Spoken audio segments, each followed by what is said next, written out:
Hello everyone, welcome back to another Diceheads painting tutorial. I'm Bash, and today we're going to be painting Jaxxon from the awesome Axolotls here.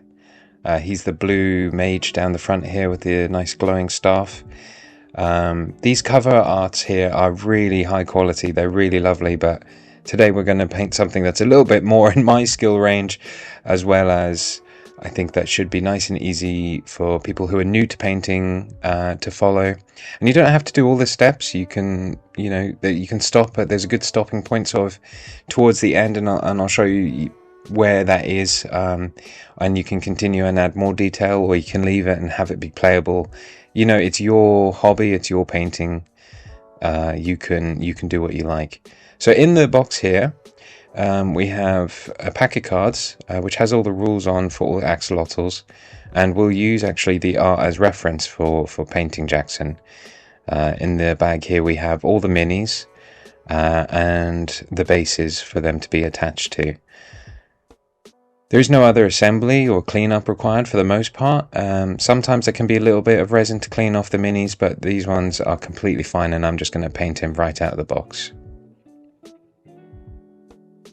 Huge thank you as well to anyone who may have come to Games Expo this year and picked up some miniatures from us. I know the axolotls, as always, were super popular, so hopefully there'll be people looking for this tutorial who might find this useful. So getting the card out here, you can see Jaxxon's abilities on there. And you can see he has a nice sort of blue and orange contrasting scheme. Obviously the miniature is super grey right now, but we'll see if we can emulate that vibrancy that Andy has created.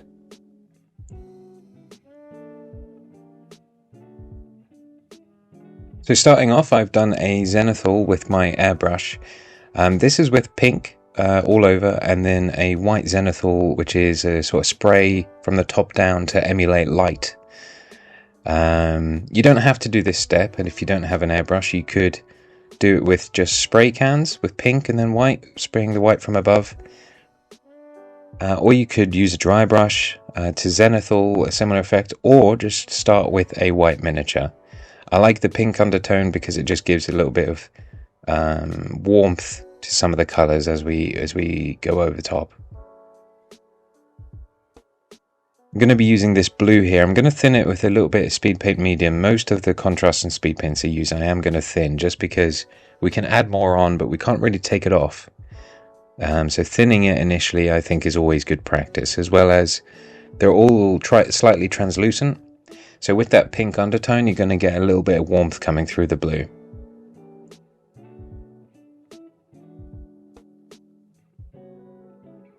Using this little rubber pop-out toy to keep the speed paints in, it's better than using a wet palette in my experience, just to stop it from being too much diluted by the water in the wet palette. And when the speed paint or contrast paint dries in these little popper toys, you just pop it out from the other side, and you can just chuck that right in the bin.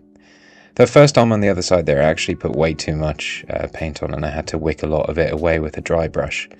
But over here I'm a little bit more controlled and just putting thinner amounts on.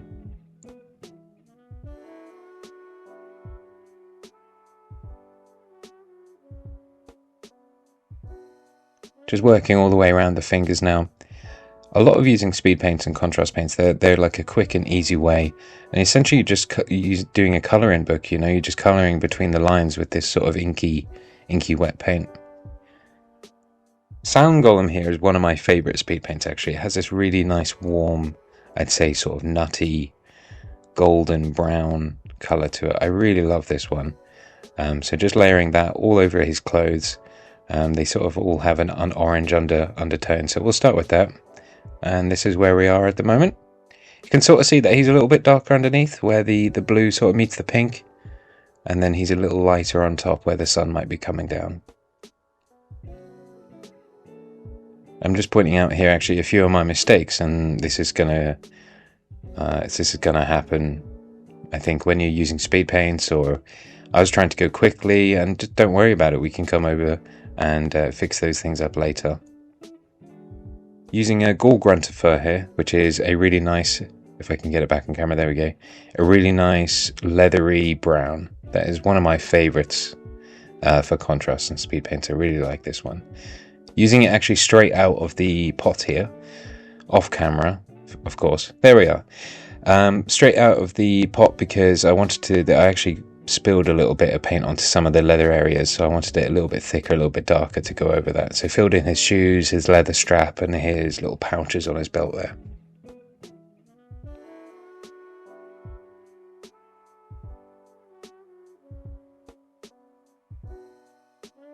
Okay, so wildwood now, this is going to be for his staff. I'm going to go over the entire staff with this, even over the bindings, being careful to avoid his fingers that I've done there, as well as the magical orb at the top of the staff, but just lather this on all over the top. Then once that's dry, I'm going to use this nice tesseract glow that I have to make a magic orb. If you have any other sort of fluorescent colours you could use, I really like this one. And just spilling it a little bit onto the brown to make a sort of glow effect. Next we have, was that skeleton horde, I think, for paper and parchment. This is really good for bones. Going a little bit quick now, we have some actual acrylics. So this is dwarven gold, or you can use whatever solid gold you have, a couple thin coats as well when you're using the proper acrylics. This is to pick out all his bangles, his little gold details on his belt and so forth. This is bold titanium white. This is my favourite white on the market across many brands. Two thin coats do a really nice white as well. But I just find that it covers really well. Like, you can not really see any of the blue underneath where I've put the white, which I really value. So for painting the eyes, I like to go round and then fill in the center. Using Skeleton Legion, just going to roughly pick out the sort of wraps or bandages, I suppose, bits of cloth there on his staff, as well as use it to pick out some of the details on his little packs, little bags on his belt there. Next, going with Doom Death Black. This is to block in the pupil. It's a little bit messy, and that's okay. We can fix up any little bumps if we don't have the right shape with some white later, but it's just good to get them in for now. Now I have Witching Hour Blue, and I'm going to start working on his trousers. He had some nice orange and blue stripy trousers in the art, so I'm going to go around over the orange that I've done and just get in those blue stripes.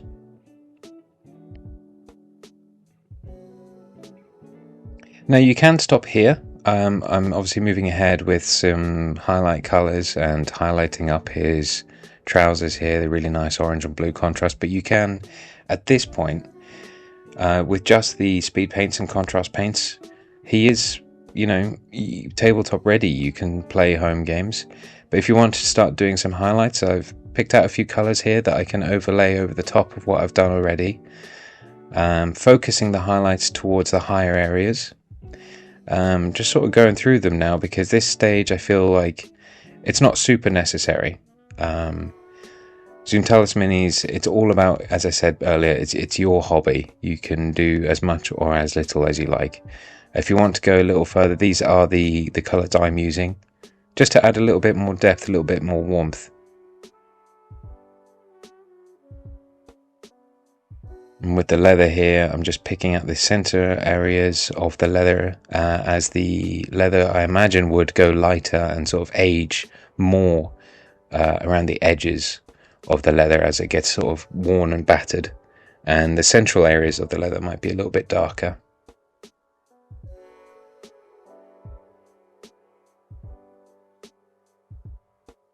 Again, highlighting up along the leather pouches here. This is all optional, really. Now, Reichland Flesh Shade is one of my favourite shades, really.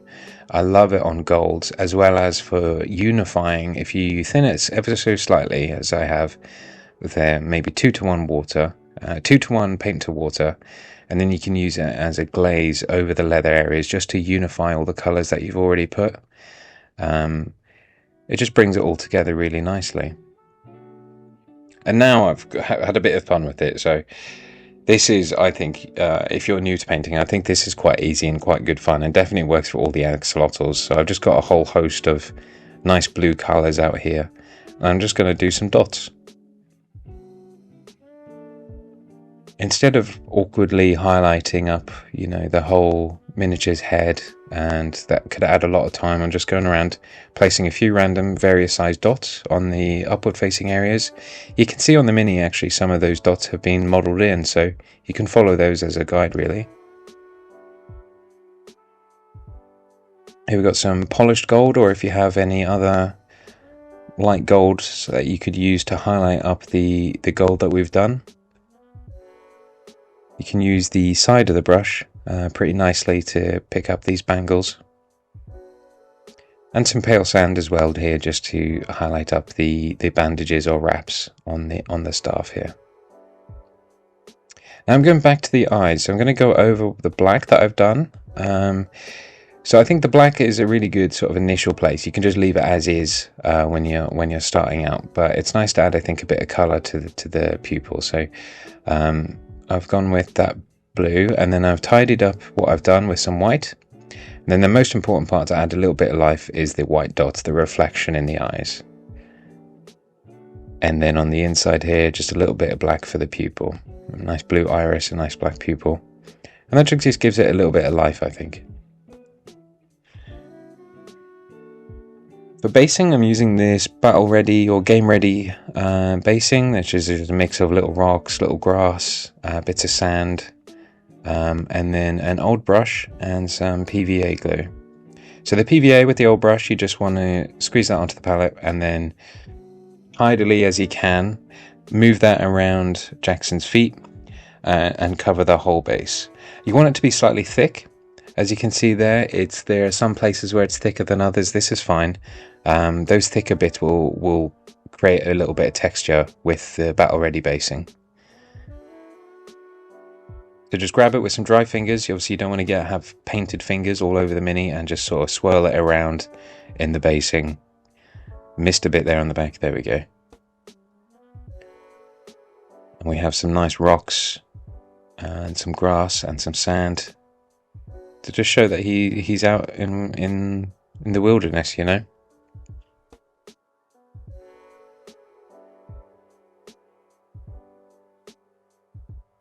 So there we have it. I think this is really easy and should be easy enough to follow for new painters and children alike. Obviously you could just do the part with the contrast paints and the speed paints and leave the details, or maybe come back to the details another day. But I hope this has been accessible, and I hope that everyone is loving their Zoomtalis minis. And leave some comments down below of things that I could improve. Still getting used to doing this YouTube stuff. Things we could improve and things you'd like to see. Thanks. Bye-bye.